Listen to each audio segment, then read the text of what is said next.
Hello everyone, welcome to A9 education. आज के इस वीडियो में हम मॉडर्न हिस्ट्री का 250 इम्पॉर्टेंट क्वेश्चंस कवर करने वाले हैं और ये सारा इम्पॉर्टेंट क्वेश्चन है, प्रीवियस ईयर क्वेश्चन के बेसिस पे है। और मैं चाहूँगी कि आप इस वीडियो को देखने से पहले पेन पेपर लेके बैठे, जैसा कि मैं मेरे हर वीडियो में बोलती हूँ। जो भी क्वेश्चंस आपको पता है वो अच्छी बात है, उसको तो हम रिवाइज कर लेंगे, और जो भी क्वेश्चंस नहीं आता है उसको हम नोट डाउन कर लेंगे सो डैट कि आने वाले हर एक एग्जाम में हमें बार बार हर जगह से कंटेंट लेना ना पड़े।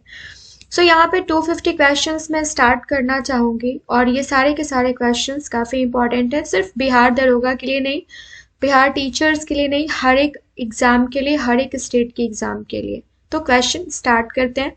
अगर मेरे वीडियो में कोई भी कमी नज़र आती है तो प्लीज़ मुझे कमेंट सेक्शन में कमेंट करके बताइए, क्योंकि मैं बेस्ट टू बेस्ट मैं मेरा देना चाहती हूँ और मैं नहीं चाहती हूँ कि मेरे साइड से कोई भी कमी रह जाए आपके प्रिपरेशन में।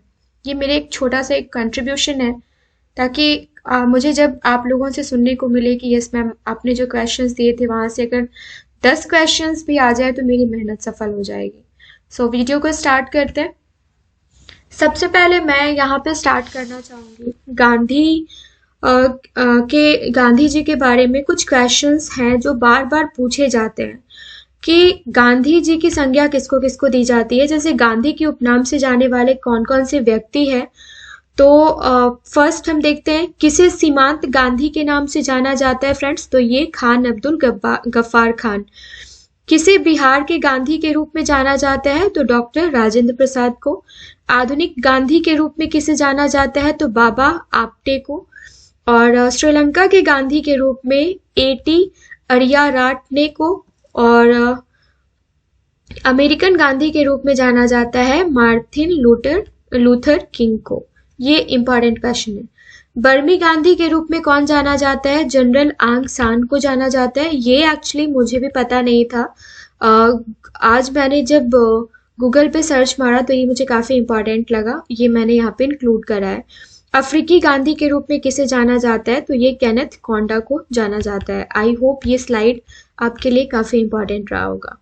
नेक्स्ट स्टार्ट करते हैं।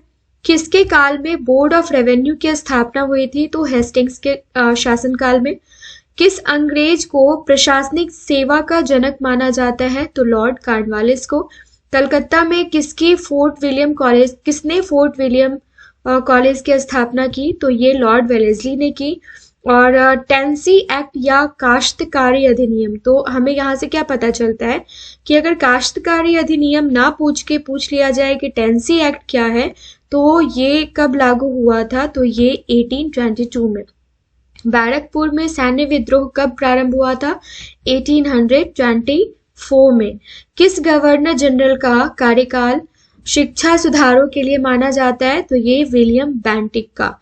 कलकत्ता मेडिकल कॉलेज की स्थापना कब और किसने की, तो 1835 में विलियम बेंटिक ने। ओके फ्रेंड्स, यहाँ पे मैं पढ़ने के हिसाब से पढ़ती चली गई, ये आप करेक्शन कर लीजिए। 1824 जो है ये गलत है, ये हुआ था 1857 में। और भारतीय सैनिक मंगल पांडे ने ब्रिटिश कमांडर पर हमला किया था और बाद में उनका कोर्ट मार्शल कर दिया गया था। तो यहाँ पे थोड़ा सा आप करेक्शन कर लेंगे, sorry for that, typing mistake है।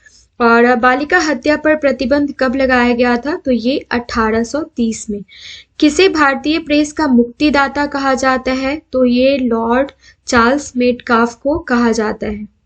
नेक्स्ट क्वेश्चन है, इनाम कमीशन की स्थापना किसने की थी, तो लॉर्ड डलहौजी ने की थी। किस कर व्यवस्था के अंतर्गत किसानों से उपज का 50% वसूला जाता था, तो ये रैयतवाड़ी व्यवस्था।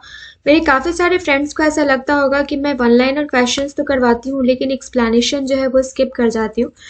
तो मैं आपको बताना चाहती हूँ कि ये हमारा रिवीजन सीरीज है, यहाँ पे मैं क्वेश्चंस आपको प्रैक्टिस करवा रही हूँ, इंपॉर्टेंट क्वेश्चंस आपके पास लेके आ रही हूँ। लेकिन मेरी एक गुजारिश है कि अगर आप हिस्ट्री की प्रिपरेशन करना चाहते हैं, मैं आपको एक एग्जांपल दे रही हूँ, तो मॉडर्न हिस्ट्री का 25 सेट्स हमने स्टार्टिंग में ऐसा रखा है ना कि आप उसमें से, मैं रिक्वेस्ट करती हूँ कि 1-2 वीडियो जाकर देखिए और वहां पर अगर आप देखेंगे तो आपको समझ में आएगा कि एक्सप्लेनेशन किसको कहते हैं। सीरियसली मैंने वहाँ पे अपना पूरा जान लगाया है और मैं जितना भी अच्छे से पढ़ा सकती हूँ मैंने वहाँ पे दिखाया है। तो वो जरूर आप देखिए एक बार, आपको काफी अच्छा लगेगा। और उन सारे वीडियोस को देखने के बाद अगर आप ये देखते हैं तो आप यकीन मानिए कि आप क्वेश्चन देखेंगे और आंसर करना स्टार्ट कर देंगे।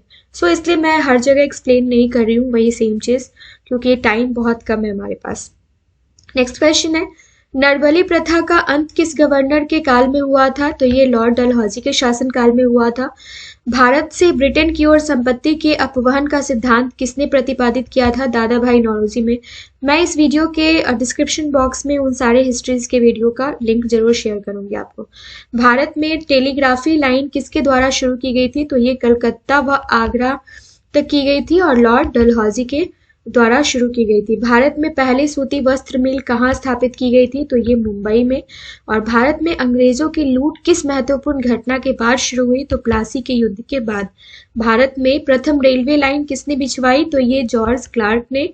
और भारत में ब्रिटिश भू राजस्व प्रणाली का अधिक लाभ किसे प्राप्त हुआ था? तो ये जमींदार लोगों को ही प्राप्त हुआ था। किसके द्वारा बंगाल व बिहार में अस्थायी बंदोबस्त का शुभारंभ किया गया? Lord Cornwallis. जस्ट रिवीजन के तौर पे सारे के सारे 250 क्वेश्चंस को देखिए। हमने जो 15 वीडियोस कंप्लीट किए हैं उसमें अगर हर एक सब्जेक्ट का अगर आप लेते हैं तो कम से कम 20 से 30 क्वेश्चन हमने इंक्लूड करा है, तो कम से कम 400 क्वेश्चंस तो आपके ऐसे ही प्रिपेयर हो जाते हैं, उसको भी जरूर देख लीजिएगा। रैयतवाड़ी व्यवस्था कब लागू हुई थी? तो ये 1820 में लागू हुई थी। पहली बार औपचारिक रूप से महलवारी प्रथा कब शुरुआत की गई थी इसकी? तो 1822 में। अंग्रेजी शासन में कौन सा क्षेत्र अफीम उत्पादन के लिए प्रसिद्ध है? तो ये बिहार और प्रसिद्ध था, सॉरी, तो ये बिहार था। और 18वीं सदी में बंगाल में वस्त्र उद्योग के पतन का क्या कारण था? तो ब्रिटेन को निर्यात करने वाले माल पर उच्च तटकर, राइट, जो तटकर लगाया जाता था निर्यात करने के लिए, उस पे ज्यादा कर था। नील कृषकों की सुरक्षा पर दुर्दशा पर लिखी गई पुस्तक नील दर्पण के लेखक कौन है? तो ये दीन बंधु मित्र हैं। अंग्रेजों द्वारा प्रथम कहवा बागान कहाँ लगाए गए थे? तो वायनाड जनपद में। और भारत में अंग्रेजों के समय प्रथम जनगणना किसने करवाया था? लॉर्ड मेयो ने। काफी इंपॉर्टेंट क्वेश्चन है, कितनी बार रिपीटेडली ये पूछा गया है। सर टॉमस मुनरो किस भू राजस्व बंदोबस्त से संबंधित है? तो ये रैयतवाड़ी बंदोबस्त से। अस्थायी बंदोबस्त की तरह जमींदार को पूरे राजस्व का कितना प्रतिशत राज्य को देना तय हुआ था? 89%। और भारत में भारतीयों द्वारा 1881 ईस्वी में स्थापित तथा उनके प्रबंध में चलने वाली समिति देयता का प्रथम बैंक कौन सा था? तो ये अवध कमर्शियल बैंक था। अंग्रेजों द्वारा पहली बार अस्थायी बंदोबस्त कहाँ लागू किया गया था? तो ये मद्रास प्रेसिडेंसी व बंबई प्रेसिडेंसी में लागू किया गया था। नेक्स्ट है, भारत में इस्पात का उत्पादन सर्वप्रथम कब हुआ था? तो ये 1913 में हुआ था। और रेल विभाग के लिए पृथक रूप से रेल बजट कब आरंभ हुआ? तो 1924 में आरंभ हुआ। भारत में विकेंद्रीकरण का शुभारंभ किसके समय में हुआ था? तो ये लॉर्ड मेयो के शासनकाल में हुआ था। भारत और इंग्लैंड के आर्थिक हित प्रत्येक क्षेत्र में टकराते हैं, यह कथन जो है ये किसका है? ये आई थिंक मैंने किसी सेट में भी करवाया है, जवाहरलाल नेहरू का है। Poverty and un British rule in India के लेखक हम सबको पता है दादा भाई नौरोजी। और भारत में आधुनिक उद्योग की स्थापना जो है वो 1850 से प्रारंभ हुई थी। भारत में रेलवे की स्थापना को आधुनिक उद्योग के अग्रदूत जननी की संज्ञा किसने दी थी? तो ये कार्ल मार्क्स ने दी थी। और भारत में पहली पटसन मिल कहाँ स्थापित की गई थी? तो रिसरा बंगाल में। सर्वप्रथम लोहा इस्पात या लौह इस्पात आप बोल सकते हैं उद्योग की स्थापना कहाँ हुई थी? तो ये बिहार में हुई थी। और कांग्रेस के कराची अधिवेशन में जो कि 1931 में हुआ था, उसके अध्यक्ष कौन थे? सरदार वल्लभ भाई पटेल। ओके, नेक्स्ट क्वेश्चन देख लेते हैं। भारत में अंग्रेजों को भूमि खरीदने व बसने की अनुमति कब मिली थी? तो 1833 में मिली थी। The economic history of India नामक पुस्तक जो है ये रमेश चंद्र दत्त द्वारा लिखी गई थी। 1938 में भारतीय राष्ट्रीय कांग्रेस के अनुरोध पर राष्ट्रीय योजना समिति बनाई गई। उसके अध्यक्ष कौन थे? तो ये पंडित जवाहरलाल नेहरू थे। किसके काल में सिंचाई कर का गठन हुआ था? तो लॉर्ड कर्जन के शासनकाल में। और कृषि विभाग की स्थापना कब की गई थी? तो 1872 में की गई थी। किस स्थान पर 1866 में भीषण अकाल पड़ा था? तो ये उड़ीसा में पड़ा था, और कलकत्ता में मुस्लिम शिक्षा के विकास के लिए मदरसा कब स्थापित किया गया था? काफी इंपॉर्टेंट क्वेश्चन है ये। 1772 में। पहले समाचार पत्र बंगाल गजट का प्रकाशन जो है वो कभी स्टार्ट किया गया था? तो 1780 में। और यहाँ मैं बताना चाहूंगी कि बंगाल गजट के संस्थापक कौन थे, क्योंकि ये भी इंपॉर्टेंट क्वेश्चन है। तो इसके जो संस्थापक थे, इसके जो प्रकाशक थे वो कौन थे? जेम्स अगस्त हिक्की। और ये इसलिए इम्पॉर्टेंट है, इसके बारे में कुछ और भी जान लीजिए। ये कोलकाता से 1779 से प्रारंभ हुआ था, ठीक है, और पहला प्रकाशन जो है वो 1780 में। फिर एक चीज और ये इम्पॉर्टेंट है कि एक साप्ताहिक पत्रिका थी, वीकली इसको लाया जाता था। और एक और जो इम्पॉर्टेंट हो सकता है आपके एग्जामिनेशन पॉइंट ऑफ व्यू से, कि बंगाल गजट वो पत्रिका थी जो भारत में प्रकाशित होने वाली एकमात्र अंग्रेजी भाषा से बिलोंग करती थी, और अंग्रेजी भाषा का पहला समाचार पत्र आप इसको कह सकते हैं क्या? यही था। तो 1779 भी अगर आए डेट तो कंफ्यूज नहीं होइएगा, और अगर 1780 भी आता है तो आपको कंफ्यूज बिल्कुल भी नहीं होना है, ठीक है।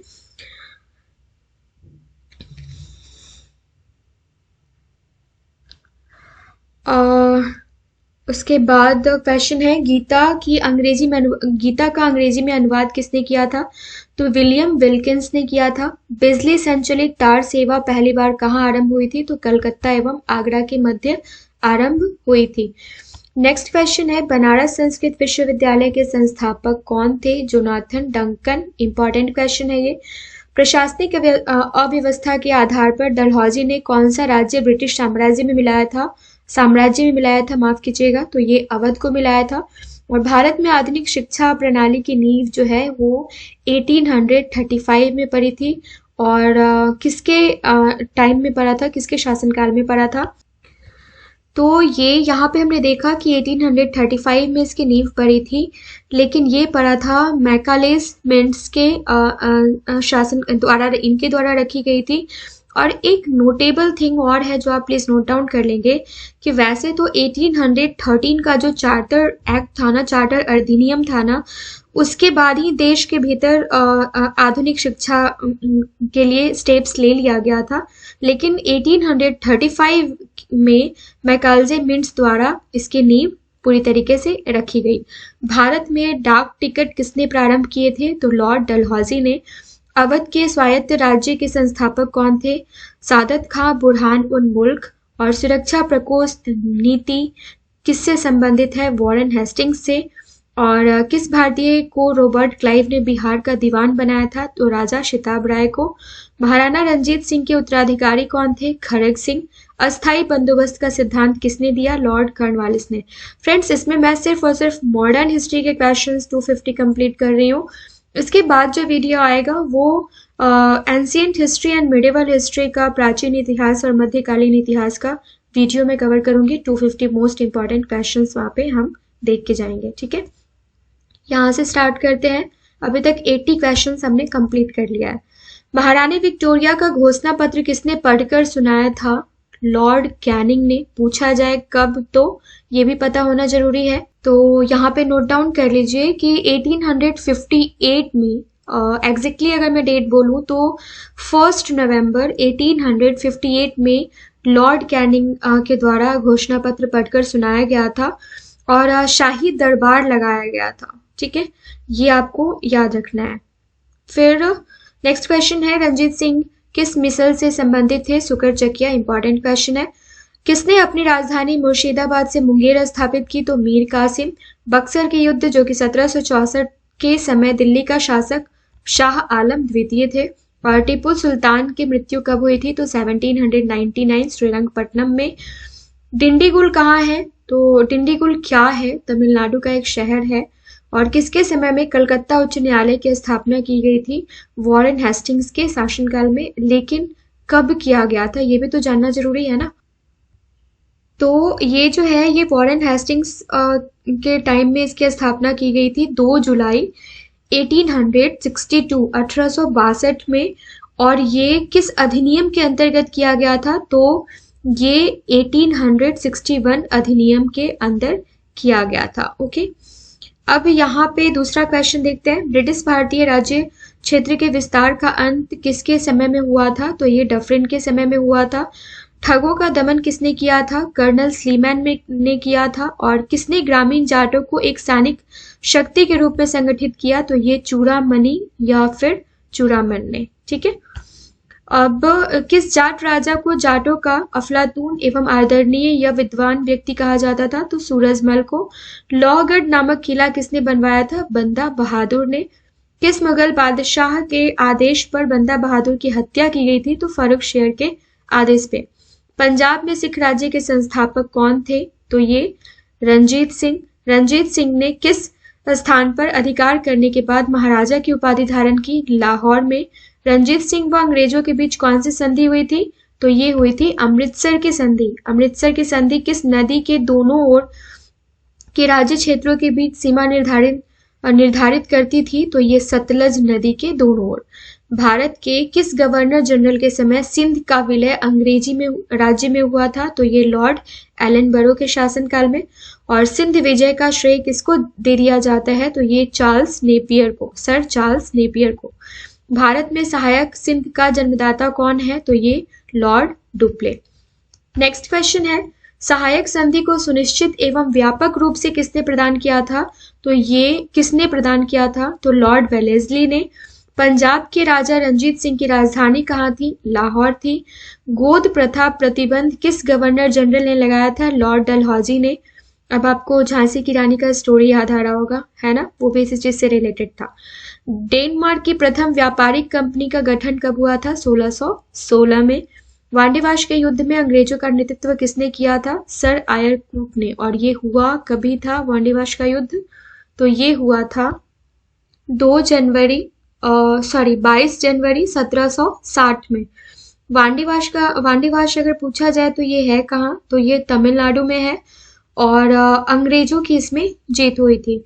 नेक्स्ट क्वेश्चन है, चंद्रनगर की बस्ती फ्रांसीसियों को किसने भेंट की थी? तो ये शाइस्ता खान ने। मुगल बादशाह ने किसे नवाब की पदवी प्रदान की? डुप्ले को। पौंडीचेरी का गवर्नर जनरल बनने से पूर्व डुप्ले को कहाँ का गवर्नर नियुक्त किया गया था? तो ये चंदन नगर का। डुप्ले के बाद पौंडीचेरी का गवर्नर जनरल कौन बना? तो गोडेहू। ये नाम आपने बहुत कम ही सुना होगा। पुर्तगालियों ने गोवा पर अधिकार कब किया था? तो 1510 में। नेक्स्ट स्लाइड देखते हैं। यस, पुर्तगालियों ने सर्वप्रथम भारत में कौन सी फसल की खेती आरंभ की थी? तंबाकू की, यही लेके आए थे। किसके शासनकाल में अंग्रेजों ने दिल्ली पर कब्जा किया? शाह आलम द्वितीय। मुंशी शिवराव की संधि जो है ये किस युद्ध के पश्चात हुई? तो पालखेरा युद्ध के बाद। संगोला की संधि कब हुई? 1750 ईस्वी में। इलाहाबाद की संधि कब हुई? 1765 ईस्वी में। ईस्ट इंडिया कंपनी को मान्यता कब मिली? 1600 ईस्वी में। पौंडीचेरी की स्थापना कब हुई? तो 1674 ईस्वी में। पौंडीचेरी की स्थापना किसने की? फ्रांसिस मार्टिन ने। अंग्रेजों ने पौंडीचेरी को फ्रांसीसियों से कब छीना? 1761 ईस्वी में। रॉबर्ट क्लाइव का उत्तराधिकारी कौन था? तो ये था वॉरेन हेस्टिंग्स। नेक्स्ट क्वेश्चन देखते हैं। भारत का प्रथम governor general Lord William Bentinck. राज्य हड़प की नीति या राज्य क्षय किसके द्वारा लागू की गई थी? डलहौजी के द्वारा।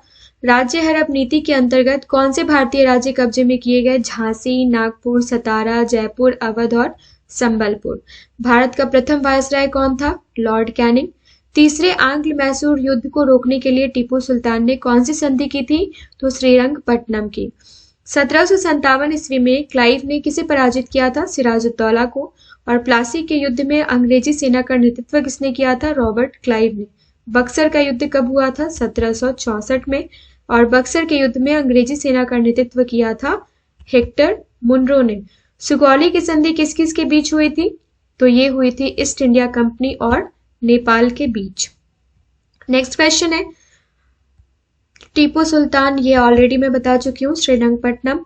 और ठगी प्रथा के उन्मूलन में कौन से गवर्नर जनरल की प्रथम भूमिका थी? तो ये विलियम बेंटिक की। वोडियार किसके शासक थे? तो ये मैसूर रियासत के। और टीपू सुल्तान की राजधानी श्रीरंगपट्टनम थी। क्लाइव को बंगाल का गवर्नर 1757 में बनाया गया। और द्वैध शासन का अंत किसने किया? वॉरेन हेस्टिंग ने। अंग्रेजों का सबसे अधिक विरोध किसने किया? मराठों ने ही किया। वह पुर्तगाली कौन था जिसने गोवा पर अधिकार कर लिया था? Alphonso de Albuquerque. भारत में ईस्ट इंडिया कंपनी का पहला गवर्नर जनरल कौन था? Warren Hastings. और किस यूरोपीय देश ने भारत में सबसे पहले अपना व्यापार फैलाया? तो ये पुर्तगाल ने फैलाया था। नेक्स्ट क्वेश्चन है, वास्को डी गामा भारत कब आया था? तो ये 1498 में आया था। और वास्को डी गामा भारत में किस स्थान पर उतरा? कालीकट में उतरा था। और जहां पे उसका स्वागत किसने किया था? कालीकट के राजा जमूरियन ने। ओके,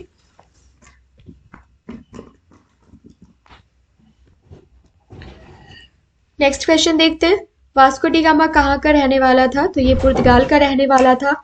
किस अंग्रेज ने सम्राट जहांगीर के दरबार में आकर भेंट की थी? सर टॉमस रो ने। गोवा, दमन व द्वीप का उपनिवेशीकरण किसके द्वारा किया गया था? पुर्तगालियों द्वारा। अंग्रेजों ने अपनी प्रथम कंपनी लगाने के लिए किससे अनुमति प्राप्त की थी? तो ये जहांगीर से प्राप्त की थी। अंग्रेजों ने अपनी प्रथम कंपनी लगाने के लिए किससे अनुमति प्राप्त की थी? तो जहांगीर से। अंग्रेजों ने अपनी प्रथम फैक्ट्री कहाँ लगाई? सूरत में। भारत में समुद्री मार्ग की खोज किसने की थी? तो ये वास्को डी गामा के द्वारा भारत में समुद्री मार्ग खोजा गया था। तृतीय कर्नाटक युद्ध की संधि का क्या नाम था? तो ये था पेरिस की संधि। ओके, वास्को डी गामा के कालीकट पर उतरने पर उनका स्वागत किसने किया था? तो ये कालीकट के राजा जमूरियन ने किया था। नेक्स्ट क्वेश्चन है, भारत में पुर्तगाली साम्राज्य के संस्थापक किसको माना जाता है? तो ये अल्फांसो डी अल्बुकर्क को माना जाता है। पुर्तगालियों का भारत का पहला गवर्नर कौन था? तो ये फ्रांसिस्को डी अल्मीडा था। और भारत आने वाला प्रथम डच नागरिक कौन था? तो ये कार्नेलिस डहस्टमान था। फ्रेंड्स, इसके बाद जो सीरीज तो चल रहा है वो चल रहा है, लेकिन ये 250 क्वेश्चंस कंप्लीट हो जाने के बाद मैं एक काफ़ी इंपॉर्टेंट चीज़ स्टार्ट करने वाली हूँ, और उसको मैं बीपीएससी के लिए ही मैं स्टार्ट कर रही हूँ। वो आप किसी भी एग्जाम के लिए प्रिपेयर कर रहे हैं तो आपके लिए काम होगा, उसका यूजफुल होगा, लेकिन मैं बीपीएससी को ध्यान में रख के बनाऊंगी। जैसे मान लो कि मैंने अगर सपोज कि मैंने पानीपत का युद्ध एक टॉपिक स्टार्ट किया, तो पानीपत के युद्ध का एक शॉर्ट समरी देके उससे जितने भी क्वेश्चंस बनाए जा सकते हैं वो सारे क्वेश्चंस एक वीडियो में होंगे, चाहे वो 5 मिनट का वीडियो हो तो या 15 मिनट का वीडियो हो तो। टॉपिक वाइज में कंप्लीट करूंगी, वो मिक्स बिल्कुल नहीं रहेगा। लाइक उस टॉपिक से अगर कोई क्वेश्चन आता है तो वो छूटना नहीं अपने से, राइट? तो इस तरीके से करेंगे। और अगर मेरी मेहनत पसंद आ रही हो यार तो प्लीज़ चैनल को लाइक एंड सब्सक्राइब करके जाइए। काफ़ी ज़्यादा मोटिवेशन मिलता है जब सब्सक्रिप्शन मुझे आता है और सब्सक्राइबर्स मुझे गेन होते हुए दिखते हैं, तो ऐसा लगता है कि नहीं, जो दिन रात हम मेहनत कर रहे हैं वो सफल हो रहा है। आप सबको मेरी मेहनत पसंद आ रही है। डचों ने गोवा पर आक्रमण कब किया था? तो ये 1639 में किया था। और डुप्ले भारत का फ्रेंच गवर्नर कब बना था? तो ये 1742 में। जहांगीर ने किसे खान की उपाधि दी थी? तो सर हॉकिंस को दी थी। और आगरा व सिकरी पहुंचने वाला अंग्रेज व्यापारी कौन था? तो ये राल्फ फिच था। डचों ने अपनी पहली फैक्ट्री 1605 ईस्वी में कहाँ स्थापित की थी? तो मसूलीपट्टनम में। और भारत का कौन सा नगर द्वीप पर निर्मित है? तो ये मुंबई नगर जो है ये द्वीप पर निर्मित है। पुर्तगालियों ने पहली व्यापारिक कोठी कहाँ लगाई थी? तो ये कोचीन में लगाई थी। नेक्स्ट क्वेश्चन है, भारत में पहली बार मुद्रण मशीन की स्थापना किसने की थी? तो ये पुर्तगालियों के द्वारा ही किया गया था। इंटरलोपर्स कौन थे? अनाधिकृत व्यापारियों के रूप में सामुद्रिक लुटेरे थे। ये मैंने किसी सेट में भी कंप्लीट किया है। उस समय भारत का बादशाह कौन था जब ईस्ट इंडिया कंपनी की स्थापना हुई? तो अकबर था।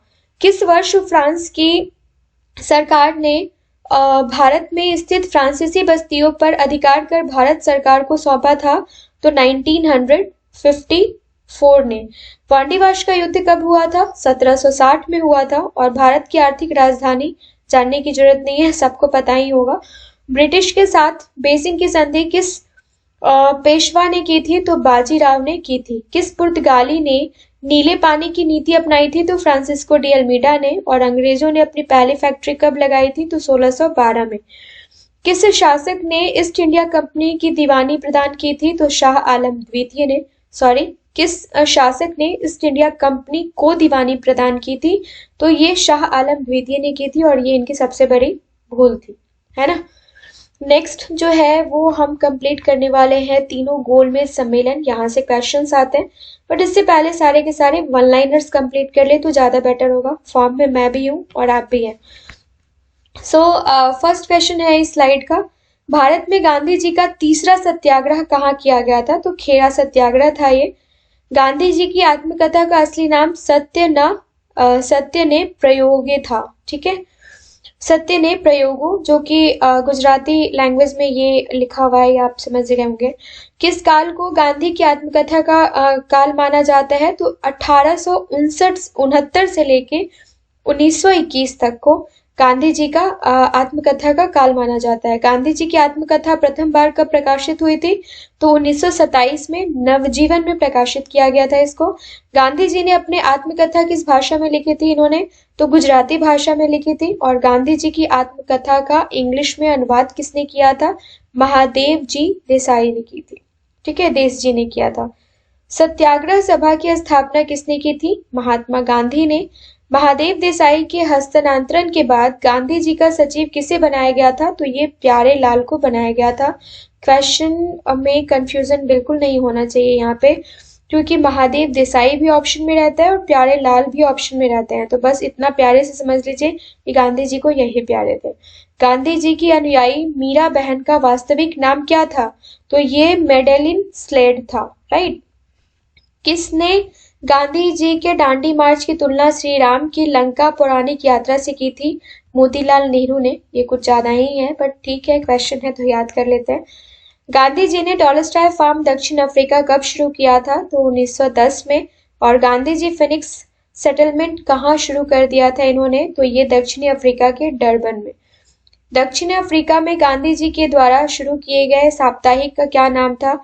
Indian opinion 1904। गांधी जी दक्षिण अफ्रीका से भारत कब लौटे थे? तो ये 9 जनवरी 1915 को, ठीक है। इसीलिए 9 जनवरी को प्रवासी भारतीय दिवस मनाया जाता है हर साल। भारत में गांधी जी का प्रथम सत्याग्रह कहाँ हुआ था? तो 1917 में चंपारण में इंडिगो श्रमिकों के अधिकार के लिए किया था, जिसके लिए 1916 में राजकुमार शुक्ला के द्वारा इनको यहाँ पे आमंत्रित किया गया था। गांधी जी की पहली अनशन भारत में गांधी जी के दूसरे सत्याग्रह के नाम से जाना जाता है। कहाँ हुआ था ये? तो ये अहमदाबाद मिल स्ट्राइक, राइट। और किस कारण गांधी जी ने केसरे हिंद पदवी छोड़ दी थी? तो ये जलियांवाला बाग नरसंहार, जो कि 1919 को हुआ था। क्या डेट था? 13 अप्रैल था या क्या था? आप मुझे बताइएगा कमेंट सेक्शन में जरूर। नेक्स्ट क्वेश्चन है, यंग इंडिया और नवजीवन साप्ताहिक का प्रारंभ किसने किया था? महात्मा गांधी ने किया था।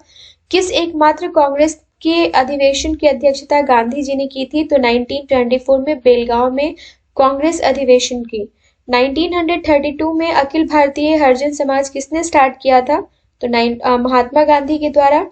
वर्धा आश्रम कहाँ है? महाराष्ट्र में है। गांधी जी ने साप्ताहिक हरिजन कब शुरू किया था? तो 1933 में। गांधी जी ने सुभाष चंद्र बोस को कब हराया? बोस को क्या कहा था? सॉरी, तो देशभक्त कहा था। पहले तो ये चाहते ही नहीं थे कि सुभाष चंद्र बोस जो है वो आईएनसी का नेतृत्व करे, लेकिन बाद में इनको पता नहीं क्या इनका मूड चेंजिंग हुआ कि इन्होंने इनको देशभक्त कह दिया, ठीक है। और गांधी जी को अर्धनग्न फकीर किसने कहा था? तो ये विंस्टन चर्चिल ने कहा था। नेक्स्ट क्वेश्चन देख लेते हैं, किस वर्ष उड़ीसा बिहार से पृथक हुआ था? ये स्लाइड काफी इंपॉर्टेंट है, ध्यान से देखिएगा। 1936 में। विश्व इतिहास की झलक ग्लिम्सेस ऑफ वर्ल्ड हिस्ट्री के रचयिता कौन थे? जवाहरलाल नेहरू। 27 दिसंबर 1911 में पहली बार जनगण मन कहाँ पर गाया गया था? तो ये कोलकाता में। भारत में पहला समाचार पत्र किसने स्टार्ट किया था? जेम्स हिक्की ने। किस वर्ष में मुस्लिम लीग ने एक पृथक राष्ट्र का संकल्प पाकिस्तान प्रस्ताव स्वीकार किया था? 1940 में। और वर्ष 1947 के बाद किस राज्य को भारत संघ में सैनिक कार्रवाई द्वारा बलपूर्वक मिलाया गया था? तो ये हैदराबाद में। किसने कहा था तुम मुझे खून दो मैं तुम्हें आजादी दूंगा? गांधी जी तो बोल ही नहीं सकते हैं, अहिंसा के पुजारी थे, तो सुभाष चंद्र बोस जी ने कहा था। देशबंधु की उपाधि किसको प्राप्त की थी? तो ये चितरंजन दास, सीआर दास, ठीक है, सीआर दास को। और अंग्रेज पुलिस अफसर कैप्टन सैंडर्स किसके द्वारा गोली से मारा गया? भगत सिंह के द्वारा। और जो लाठीचार्ज हुआ था, आपको पता ही है किस पे लाठीचार्ज हुआ था, उसके एवज में इन्होंने क्या किया था? बदला लिया था। जय हिंद का नारा किसने दिया था? सुभाष चंद्र बोस ने दिया था। और कांग्रेस का 1929 का अधिवेशन जिसमें पूर्ण स्वराज का लक्ष्य घोषित किया गया था, कहां पर हुआ था? लाहौर में हुआ था। नेक्स्ट है, कांग्रेस ने भारत छोड़ो आंदोलन का प्रस्ताव किस वर्ष पारित किया था? 1942 में। सुभाष चंद्र बोस ने सिंगापुर में दिल्ली चलो का नारा कब दिया था? 1943 में। असहयोग आंदोलन जो कि 2000 में बोल रही हूँ, सॉरी, 1920 से लेकर 1922 को क्यों निलंबित किया था? तो चौरी चौरा में हुई हिंसक घटना के कारण, है ना। एक्चुअली ये किसके द्वारा निलंबित किया गया था? तो ये गांधी जी के द्वारा ही निलंबित किया गया था। और काफी लोगों का कहना है कि ये गलत स्टेप था, काफी लोगों के कहना है कि ये सही स्टेप था। अपनी अपनी धारणा है, अपनी अपनी थिंकिंग है। और वैसे अगर मुझसे पूछा जाए तो चुप रहूं तो ज्यादा बेटर होगा। नेक्स्ट क्वेश्चन है, नमक सत्याग्रह किस ईस्वी में प्रारंभ हुआ था? तो 1930 में। किस मुगल शासक ने युद्ध में पहली बार तोपखाने का इस्तेमाल किया था? ये आ गया गलती से मिडिवल हिस्ट्री का क्वेश्चन, जिसके लिए मैं माफी चाहूंगी। ये भी मिडिवल हिस्ट्री का ही क्वेश्चन है, फिर भी देख लेते हैं, क्वेश्चन तो है, पूछा ही जाना है। किस मुगल शासक ने युद्ध में पहली बार तोपखाने का इस्तेमाल किया था? तो ये बाबर ने इस्तेमाल किया था पानीपत के प्रथम युद्ध में। और किस मुगल शासक ने युद्ध में पहली बार तोपखाने का इस्तेमाल किया था? फिर वही क्वेश्चन है। 1527 ईस्वी में खानवा का युद्ध किसके बीच लड़ा गया था? तो बाबर और राणा सांगा के बीच में। जीत किसकी हुई थी, ये आप मुझे बताइए। मैं हर एक 3-4 क्वेश्चंस तो आपको हर वीडियो में देती हूँ कि आप मुझे बताइए, लेकिन मुझे कोई भी उसका आंसर नहीं आता, तो प्लीज मुझे आंसर भी किया करें, अच्छा लगेगा देखकर। बाबर और मेदिनी राय के बीच चंदेरी का युद्ध कब लड़ा गया था? तो 1528 में। आज का सेकंड लास्ट स्लाइड मैं आपसे डिस्कस कर रही हूँ, ये है, किस नेता को भारत का बिस्मार्क कहा जाता है? लौह पुरुष सरदार वल्लभ भाई पटेल को। सुरमा घाटी का किसान आंदोलन किस प्रदेश से संबंध रखता है? असम से। महात्मा गांधी ने किस आंदोलन के दौरान भूख हड़ताल को सर्वप्रथम सत्याग्रह के रूप में प्रयोग किया था? अहमदाबाद आंदोलन के दौरान। अंग्रेजों द्वारा किस प्रांत के गवर्नर बनाए जाने वाले प्रथम भारतीय किसी प्रांत के गवर्नर बनाए जाने वाले प्रथम भारतीय कौन थे? तो सत्येंद्र प्रसाद सिन्हा। ये क्वेश्चन काफी इंपॉर्टेंट है। स्वामी विवेकानंद ने शेरनी, रविंद्रनाथ टैगोर ने लोकमाता तथा अरविंद घोष ने अग्निशिखा का प्रयोग किसके लिए किया था?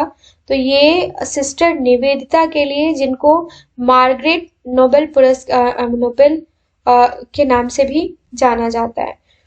किस वायसराय के शासनकाल में पहला फैक्ट्री अधिनियम पारित किया गया था? तो ये लॉर्ड रिपन के टाइम में, ठीक है। और 1529 में घाघरा का युद्ध किसके बीच लड़ा गया था? बाबर और अफगानों के बीच में। किस सिख गुरु ने स्वयं को सच्चा बादशाह कहा था? तो ये गुरु अर्जुन देव ने कहा था। अब जो स्लाइड हमने तीनों गोलमेज सम्मेलन का छोड़ा था वो हम कंप्लीट करते हैं। क्वेश्चन काफी इंपॉर्टेंट यहाँ से बनाया जाता है। सबसे पहले तो यहाँ पे ये देख लेते हैं कि तीनों गोलमेज सम्मेलनों का स्थल जो था ये क्या था? तो ये लंदन में हुआ था, सेंट जेम्स पैलेस में। उद्घाटन जो है ये जॉर्ज पंचम ने, सम्राट ने किया था। और अध्यक्षता जो है ये मैकडोनाल्ड प्रधानमंत्री थे उस वक्त, इन्होंने किया था।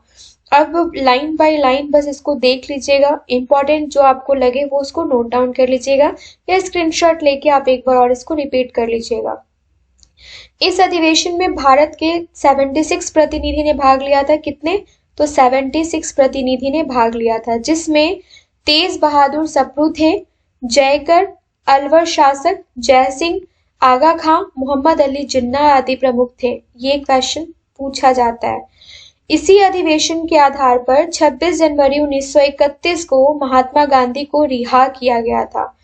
तेज बहादुर सप्रू, जय नारायण के समझाने पर गांधी जी समझौते के लिए तैयार हो गए थे और 5 मार्च 1931 को गांधी इरविन दिल्ली समझौता हुआ था, जिसके तहत कुछ मांगे मान ली गई थी, जैसे नमक कानून पर सरकार का एकाधिकार समाप्त करना। इस टाइप के क्वेश्चंस आते हैं ऑड मैन आउट में।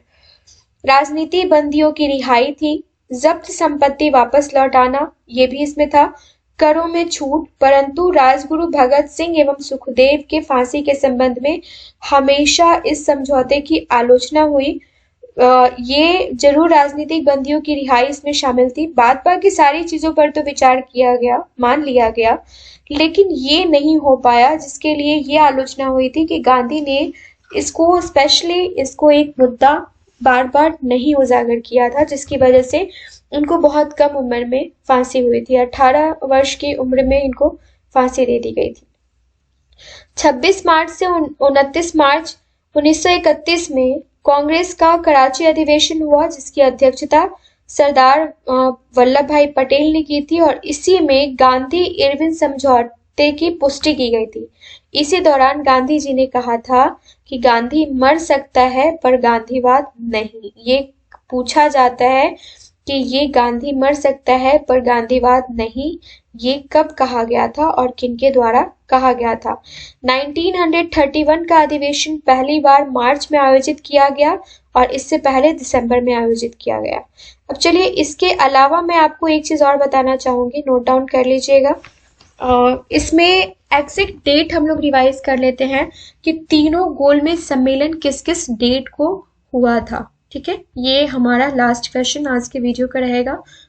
अगर मेरी मेहनत पसंद आती है तो प्लीज कमेंट सेक्शन में कमेंट करके बताइएगा कि ये वीडियो आपको कैसा लगा। चलिए, नोट डाउन करने की बारी आपकी। फर्स्ट गोलमेज सम्मेलन का डेट नोट डाउन कर लीजिए फ्रेंड्स। ये था 1930 नवंबर में स्टार्ट हुआ था और जनवरी 1931 तक चला था। फिर अगर सेकेंड राउंड टेबल कॉन्फ्रेंस की बात की जाए, सेकेंड गोलमेज सम्मेलन की बात की जाए, तो ये 7 सितंबर 1931 से लेके 1 दिसंबर 1931 तक चला था। ओके, और इसी में गांधी जी ने पार्टिसिपेट किया था और सिर्फ सेकंड वाले में ही किया था, फर्स्ट और थर्ड में नहीं किया था। क्वेश्चन पूछा जाता है कि तीनों में किसने पार्टिसिपेट किया था, तो तेज बहादुर सप्रू जी ने, और सप्रू जी का नाम आता है सबसे ज्यादा, और डॉक्टर BR अम्बेडकर का नाम आता है। इन्होंने तीनों गोलमेज सम्मेलन में पार्टिसिपेट किया था। वही बात आती है अगर थर्ड राउंड टेबल कॉन्फ्रेंस की, जो कि लंदन में हुआ था, और ये कब से कब तक हुआ था, तो 1932 में हुआ था। इस डेट को याद रखिएगा। और इसको वाइट पेपर में पब्लिश किया गया था 1933 में। ये क्वेश्चन भी पूछा जाता है और इसको भी अटेंड किया गया था BR अम्बेडकर के द्वारा और तेज बहादुर सप्रू के द्वारा। अगर पूछा जाए कि फर्स्ट गोलमेज सम्मेलन में किसने किसने ये इसमें पार्टिसिपेट किया था, तो नरेंद्र नाथ ने, भूपेंद्र नाथ मित्रा और रामास्वामी अय्यर, M रामाचंद्रन राव, ये सारे नाम भी आप इसमें ऐड कर लेंगे जो कि रह गया है। तो ये था आज का वीडियो। आई होप कि वीडियो आपको पसंद आया होगा। मिलते हैं नेक्स्ट वीडियो में जो हमारा एंशिएंट एंड मिडिवल पर होने वाला है। उसके बाद एनवायरमेंट के क्वेश्चंस में मोस्ट इंपॉर्टेंट 250 क्वेश्चंस या आई थिंक 200 क्वेश्चंस मैं आपके पास लेके आऊंगी। उन सबको जरूर देख के जाइएगा।